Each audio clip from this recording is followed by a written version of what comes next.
Ang mabuting balita ayon kay San Marcos. Noong panahong iyon, nagtungo si Jesus sa lupain ng Tero at tumuloy sa isang bahay doon. Ayaw sana niyang malaman na naroon siya. Subalit, hindi gayon ang nangyari.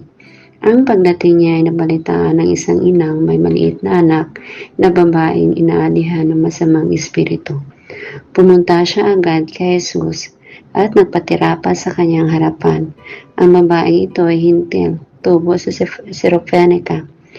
Ipinamanhik niya kay Jesus na palayasin ang demonyo na nasa kanyang anak.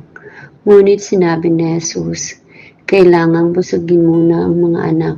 Hindi dapat kunin ang pagkain ng mga anak upang ihagis sa tuta. Tunay nga po, Panginoon, tugon ng babae.